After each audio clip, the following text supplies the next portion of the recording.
Nah, kalau di filsafat ini, bapaknya filsafat itu satu referensi mengatakan Thales, satu referensi mengatakan Aristoteles. Menurut Pak Faiz, siapa sih yang bisa kita jadikan seorang bapak Kalau filsafat itu? saya, kuncinya di tiga tokoh ini, Socrates, Plato, Aristoteles. Oh,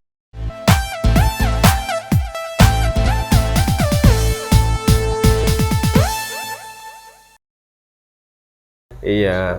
Jadi Pak Faiz kan, eh, bagi saya memang filsafat Islam itu sudah lama didengar begitu kan Pak Faiz kan. Kemudian kita, banyak orang menganggap filsafat ini kan sesuatu yang sulit gitu, sesuatu yang sulit dipelajari. Jangankan mempelajarinya, mendengar kata filsafat itu pun orang sudah pusing gitu. Nah, jadi sementara yang kita lihat di video-video Pak Faiz gitu kan, seolah-olah yang sulit itu bisa di apa ya, dikonsumsi dengan lunak. Bagi orang, apa resepnya belajar filsafat ini supaya kayak gitu Pak? Ini juga saya sulit menjawabnya ini karena saya enggak ada rumus khusus, enggak ada trik khusus. Cuma bagi saya ya sulit, kemudian susah dipahami karena mungkin banyak orang bukan bidangnya. Kayak saya ini ya, misalnya kimia atau biologi itu bagi saya sulit karena bukan bidang saya. Kalau ada orang ngomong-ngomong fisika atau ngomong kimia, mungkin saya tidak terlalu nyantol. Nah, kenapa saya mudah bicara filsafat misalnya ya karena memang saya S1, S2, S3 filsafat. Sering baca-baca buku filsafat, keahliannya ya filsafat. Jadi ya mungkin rahasianya ditekuni, diseriusi, ya nanti jadi.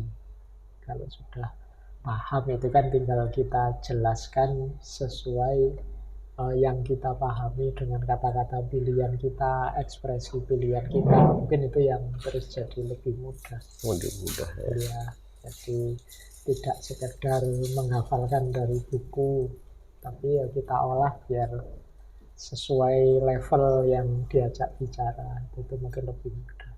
Kuncinya mungkin di situ. Tapi ya lagi-lagi yang pertama ya memang karena bidang saya itu. Kayak kita mendengarkan ahli keuangan ngomong keuangan ya rasanya kok enak ya keuangan. Karena beliau ahlinya. Jadi kita yang bukan ahlinya. Jadi mungkin awalnya di situ.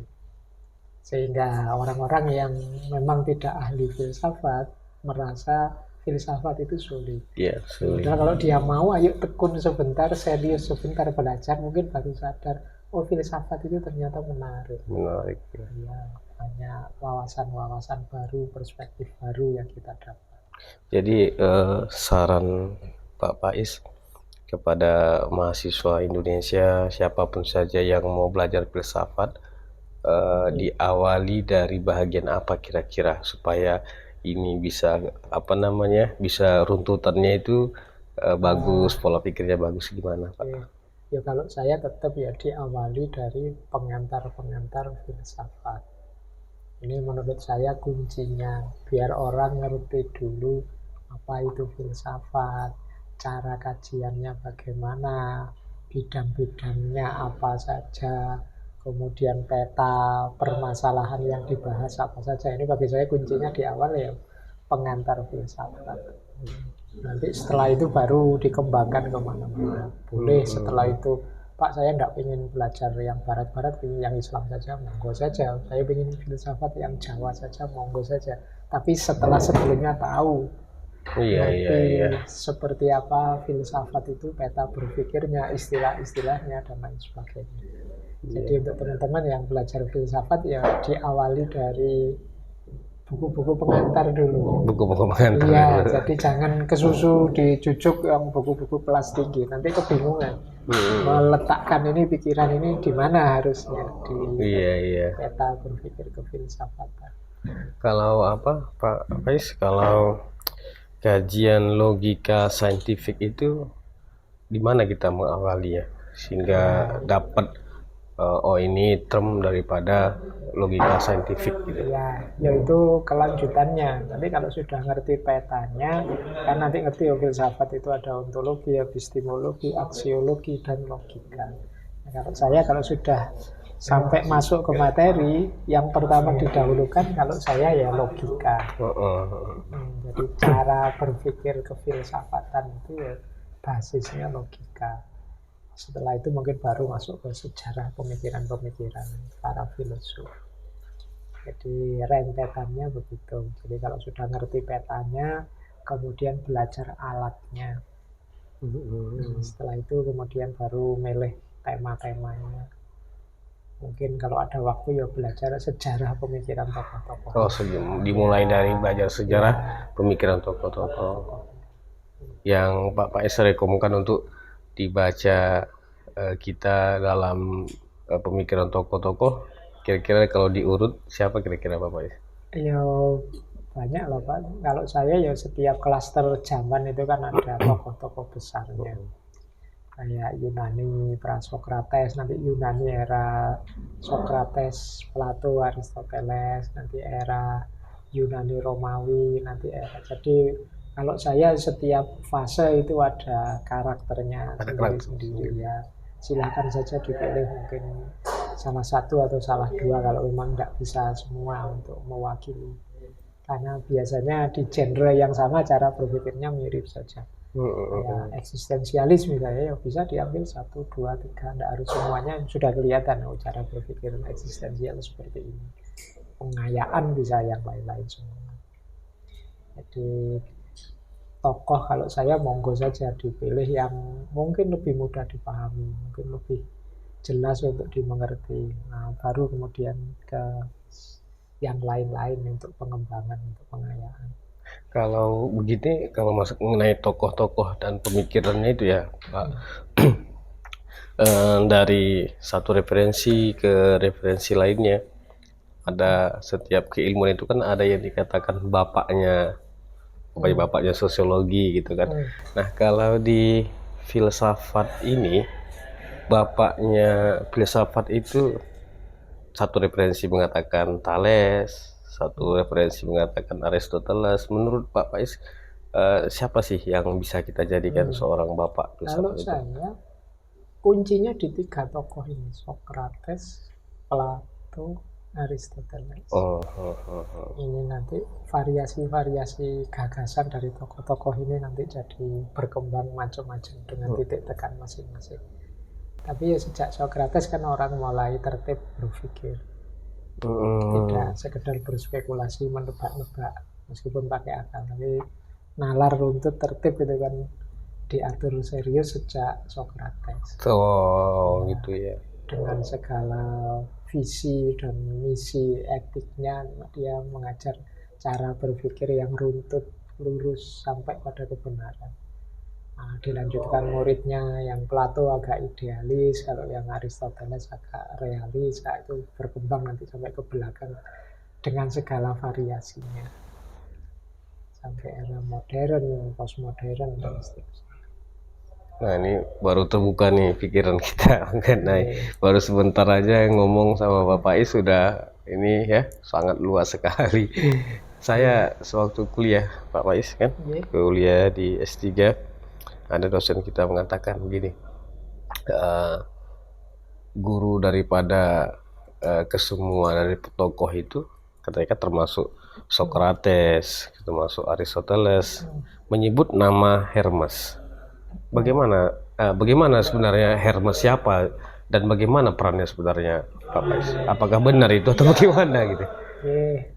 Di Yunani memang ada tokoh, sebenarnya lebih ke tokoh spiritual yang bernama Hermes. Orang menyebutnya Hermes Trismegistus. Hermes yang punya 3 daya, 3 kemukjizatan, 3 kuasa. Tapi ini sebenarnya lebih ke aliran mistik sebenarnya di era Yunani. Nah, ada lagi nama Hermes yang disinggung oleh Said Hussein Nasr. Hermes ini kan pakai lidah Yunani, bahasa Yunani. Kalau pakai lidah Latin itu Aramis. Kalau pakai lidah Arab, kata Syed Nasr itu Idris. Nah, sehingga ada yang bilang ya sebenarnya Nabi Idris itu nama Yunaninya ya Hermes. Nama di bahasa Yunaninya ya, bukan berarti dia orang Yunani. Dia namanya Idris. Tapi ya ini kontroversial juga. Tapi yang jelas kalau saya tetap berpikir filosofis runtut tertib dengan tujuan kebenaran kebijaksanaan yang jelas itu ya diawali dari Sokrates. Ada Sokrates. Jadi sebelumnya sebenarnya ya ada para filsuf prasokratik itu kan kayak Thales dan kawan-kawan. Cuma kan ini kalau bahasa saya masih agak trial and error, spekulasi-spekulasi dalam berpikir. Nyoba ini jadi nyoba ini gitu. Nah, yang punya pola pakem jelas itu ya kelihatan sejak Sokrates. Sejak Sokrates. Jadi begini Pak Faiz, kan kalaulah ada seorang mengatakan Hermes itu adalah Nabi Idris gitu.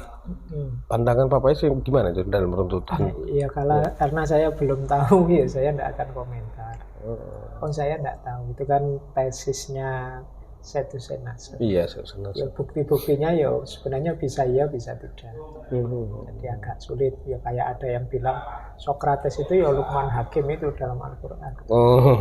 Ini kan juga sulit membuktikannya. Karena ya data-data kan tidak kayak sekarang, data dari 600 tahun sebelum 6 abad sebelum Masehi itu kan juga sulit dipastikan apa benar ini orang itu benar. Buktinya ya buktinya kayak ada orang ngomong bahwa Nabi Sulaiman itu aslinya di Sleman sini, terus ada yang begitu di Jogja, Borobudur itu yang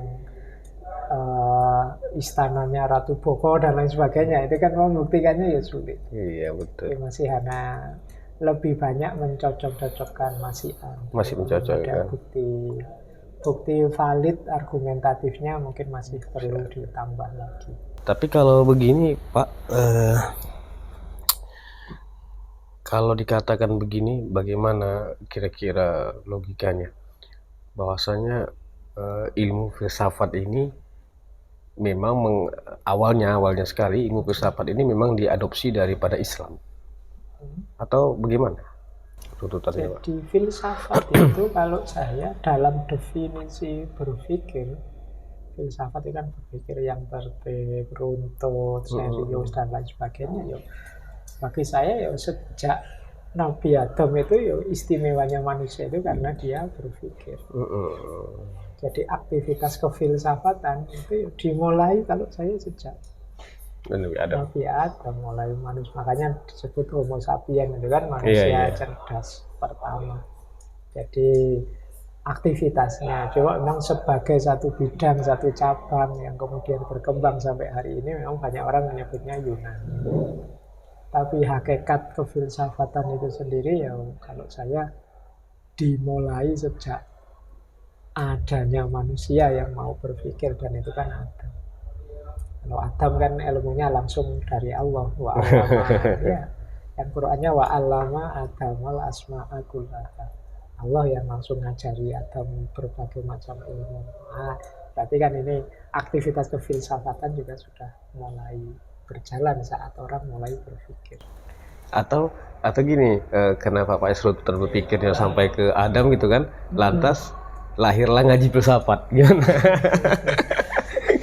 gimana kira-kira Pak? Enggak, kalau ngaji filsafat itu memang idenya teman-teman, sebenarnya misi awalnya ngaji filsafat di masjid itu memberi semacam menu yang berbeda untuk umat. Jadi selama ini kan masjid-masjid itu kajian-kajiannya rasanya kok seragam saja, tema-tema itu saja, pola-pola itu saja. Apa enggak bisa umat ini diberi menu yang berbeda? Makanya di Masjid Sudirman itu tidak hanya ngaji filsafat. Dulu ada ngaji tasawuf, ada ngaji psikologi, ada ngaji falak, ada macam-macam jenis ngajinya.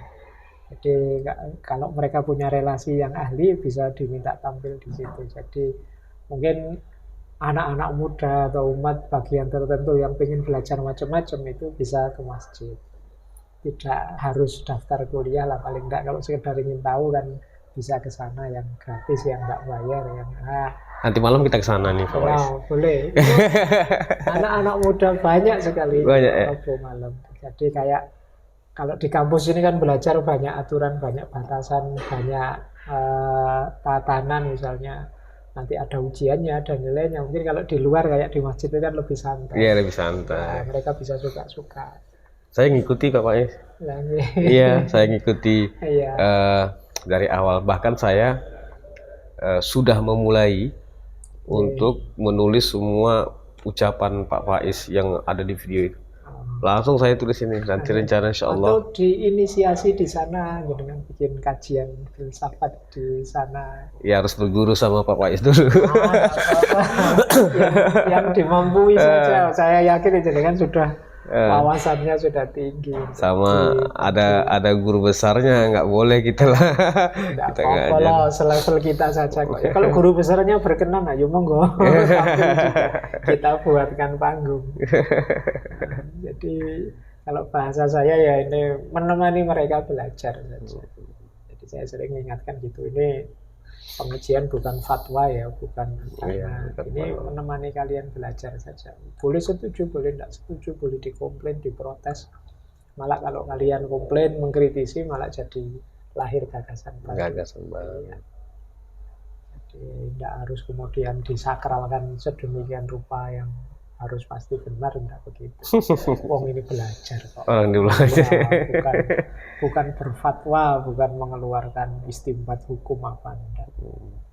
Jadi akhirnya kan ngaji itu ya temanya mau macam-macam sudah. Iya. Atau begini, bagaimana menurut Pak Faiz begini? Kan sebahagian komunitas, sebagian orang kan masih enggan belajar filsafat, kan dalam tanda kutip kan, artinya ya dengan berbagai macam argumen mereka lah. Nah, tapi faktanya Pak Faiz kan, faktanya di madrasah ada belajar mantik. Iya. Nah, jadi saya dari satu sekolah dulu, satu sekolah dulu. Jadi ketika ustadz saya bertanya gini, kamu jurusan apa S3-nya? Filsafat, akidah dan filsafat Islam. Ngapain belajar filsafat? Itu tak betul itu. Nah, gitu kan. Nah, jadi akhirnya saya berpikir begini, nggak saya jawab itu. Nggak saya jawab, saya segan juga guru kan. Nah, lantas saya berpikir, mantik kok ada dipelajari. Gitu. Nah, bagaimana ini Pak Faiz? Enggak, karena memang hakikatnya filsafat itu ya di mantik itu, berpikir yang benar. Orang-orang yang khawatir belajar filsafat kan mereka tidak lihat mantik, melihat produk pemikiran para filosof tertentu. Iya. Ya, jadi mereka hanya lihat itu. Mereka hanya lihat, wah nanti kalau belajar filsafat jadi ateis loh, kayak tokoh ini misalnya. Dia lupa bahwa banyak juga tokoh filosof yang tetap tidak ateis, yang malah sangat religius, agamanya tambah dalam. Iya. Jadi yang dilihat yang negatif-negatif. Lupa bahwa yang positif juga banyak. Nah, akhirnya kan terus lebih milih tidak. Padahal mungkin dia juga sedang berfilsafat. Kalau dia anti filsafat terus bikin argumen-argumen panjang tentang anti filsafat, bagi saya ya dia sedang berfilsafat. Kalau saya sih tidak suka filsafat, tidak apa-apa. Suka tidak suka itu kan ya kayak ada yang milih jurusan pendidikan saja lah, tidak usah filsafat, tidak apa-apa. Suka filsafat atau tidak suka filsafat. Yang penting jangan tidak mau berpikir. Berarti udah habis ini ya. Nah, kalau orang tidak mau berpikir ya statusnya sebagai manusia agak berat, karena manusia itu kayak manumatik, binatang yang berpikir. Jadi monggo saja, setuju filosof tertentu atau tidak setuju filosof tertentu bagi saya biasa saja, sah-sah saja. Gitu. Saya tidak suka Karl Marx, boleh saja. Saya tidak suka Nietzsche, boleh saja. Saya Imam Ghazali saja, tidak apa-apa. Suka tidak suka, tapi kalau saya tidak mau berpikir, itu sudah bukan manusia sudah. Dan agama kan juga banyak memerintahkan kita untuk berpikir. Perintah untuk berpikir itu kan berarti kita diperintahkan juga belajar cara berpikir yang benar. dan itu adanya di filsafat. Dan filsafat. Jadi sebenarnya gini kan, secara nggak langsung mereka yang suka atau tidak suka dengan filsafat tanpa disadari mereka juga berfilsafat ya. Iya. Dalam definisi berpikir itu kan ya setiap orang sebenarnya berfilsafat. Kalau dalam apa Pak Faiz, dalam tadi kan dalam kajian filsafat umum ya, filsafat secara umum. Kalau dalam Islam kita mulai dari siapa? Ya, kalau dalam Islam di sini ada Prof. Musa Asy'ari itu yang punya tesis bahwa Nabi Muhammad itu filosof. Oh. Buktinya apa? Punya sifat fatonah. Fatonah itu kan berarti sangat cerdas. Sangat cerdas itu berarti sangat canggih berpikirnya. Jadi ini kan karakter yang dimiliki seorang filosof. Mampu berpikir mendalam. Nah, jadi maksud saya bisa dimulai dari mana saja. Jadi bisa dimulai dari misalnya fikih. Saya fikih ya Pak, bukan filosof. Fikih ada namanya hikmah tasyri'. Falsafah tasyri'. Saya ilmu kalam Pak, teologi ya. Teologi pun ya alatnya filsafat. Ilmu kalam itu alatnya filsafat, objeknya keimanan. Jadi itu juga belajar Asy'ariyah, belajar Maturidiyah itu sebenarnya belajar cara berpikir, cara memikirkan agama. Saya tasawuf Pak, tasawuf juga banyak para, kalau mungkin yang kuliah AFI ada tasawuf falsafi misalnya. Jadi yang tidak berorientasi tindakan seperti torekot, tapi orientasinya nalar, kontemplasi tentang hal-hal ketuhanan. Apalagi filsafat Islam. Kalau dalam Islam sih formalnya bidang yang namanya filsafat Islam itu kan dimulai sejak Al-Kindi dan kawan-kawan ya. Jadi mulainya dari situ. Meskipun yang saya bilang tadi di luar bidang formal filsafat Islam itu ya banyak kajian-kajian yang memerlukan filsafat. Kayak fikih tadi ada usul hikmah tasyri', nanti belum usul fikihnya. Ilmu kalam belum manteknya. Itu iya. Lahiran daripada filsafat. Berarti kalau dari filsafat Yunaninya yang mulai terstruktur itu pada masa Sokrates, berarti Islamnya dari Al-Kindi. Iya, kalau di Islam dimulai sejak Al-Kindi. Formalnya itu. Makanya dia disebut filosof Muslim pertama. Al-Kindi. Ada semacam cara pandangnya sekarang yang bahwa filsafat Islam yang dipelajari di perguruan tinggi sekarang itu terpengaruh oleh studi-studi orientalis, itu gimana? Itu sebenarnya bukan cara pandang yang aneh ya, karena memang banyak referensi-referensi tentang filsafat Islam yang di kampus-kampus mengambil dari referensi orientalis. Itu bukan salah mereka, tapi salah kita. Referensi-referensi asli sebenarnya banyak kok, bisa diakses. Kitab-kitabnya Ibnu Sina, kitab-kitabnya Al-Farabi itu ada tersedia. Cuma mungkin ya kita saja yang punya banyak keterbatasan untuk mampu mengakses itu semua. Ya bahasa lainnya mungkin kurang tekun, kurang serius belajarnya. Sebenarnya bahan-bahannya tersedia, tinggal kita mau atau tidak.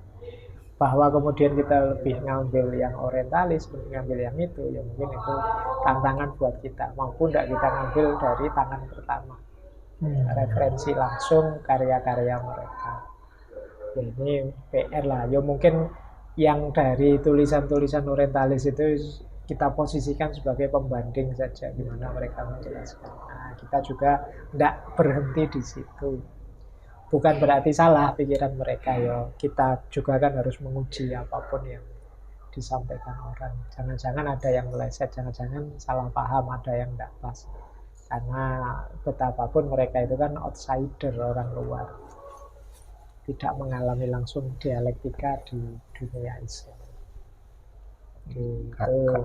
Karena kan ada pandangan negatif tuh bahwa filsafat, produk pemikiran dalam tradisi filsafat Islam itu hanya sekedar copy paste dari tradisi Yunani. Itu gimana? Memang peradaban itu berkembangnya, kalau bahasa akademiknya continuity and change. wajar saja karena saat itu peradaban yang maju sebelumnya Yunani, umat Islam belajar mengambil beberapa gagasan dari Yunani. Tapi kan yang genuine Islam juga banyak, yang nggak pernah dibahas di era Yunani juga banyak. Nanti gagasan-gagasannya umat Islam juga banyak yang diadopsi oleh Barat, tapi dikembangkan versi Barat atau gayanya orang Barat. Ya memang hidup itu begitu, di semua cabang ilmu juga begitu. Yang hadir duluan jadi bahan untuk pengembangan selanjutnya. Jadi itu bukan sesuatu yang memalukan atau sesuatu yang keliru, yang salah. Ya memang logika perkembangan ilmu itu begitu. Pijakan yang lama dikembangkan ke yang baru. Tidak diplagiasi begitu saja, tapi ya diambil, oh ini cocok, ini tidak cocok. Ada yang diislamkan, ada yang disesuaikan, ada yang dipotong, diadaptasi. Ya seperti itu perkembangan ilmu. Terakhir Ustaz, Yeah. dengan framework kajian filsafat yang dulu dengan yang sekarang, perlu nggak ada reorientasi pengkajian filsafat Islam dalam konteks yang sekarang? Ya boleh saja, khususnya untuk teman-teman di kampus yang memang bertanggung jawab terhadap kajian-kajian filsafat. Ya, karena wajah perubahan itu kan wajah peradaban itu kan dinamis, berubah. Jadi hidup ini ya berubah, ya hidup yang berubah ya filosofi juga mestinya juga berubah. Wong filsafat itu kan humaniora. Bisa jadi filsafat dari abad Yunani atau abad tengah umat Islam tidak cocok dengan filsafat hari ini. Zaman dulu misalnya peradaban apa, sekarang peradaban digital. Gaya hidup sudah berubah. Tentu saja setiap fase, setiap masa ya orang harus merumuskan sendiri filosofi hidupnya. Bahwa mengkaji yang lama ya cuma kan itu seperti saya bilang tadi, pijakannya. Starting point-nya di sana, tapi kan tidak kemudian diplagiasi begitu saja. Kita juga harus melakukan kontekstualisasi. Ini zamannya berubah, tidak persis sama seperti dulu. Bukan berarti yang dulu jelek, tapi realitasnya yang dinamis. Jadi berarti ya kita sikapi dengan cara tadi continuity and change, atau kalau pakai bahasa Arabnya mukhafadzah alal qadim dan al-ahdu bil jadid. Ya. Wah, terima kasih. Ada terakhir dari Raden. Hah? Boleh satu pertanyaan saja. Saya mau sholat. Saya pernah sering makan Pak Ustadz mengikuti TV. Yang paling menarik tentang Ronggo Warsito itu. Ronggo artinya gerbang, Warsito artinya ilmu. Dan Ronggo Warsito itu artinya gerbangnya ilmu. Itu mungkin nggak zaman sekarang itu kita jadi semacam Ronggo Warsito, kira-kira gitu. Untuk manusia itu apa yang tidak mungkin.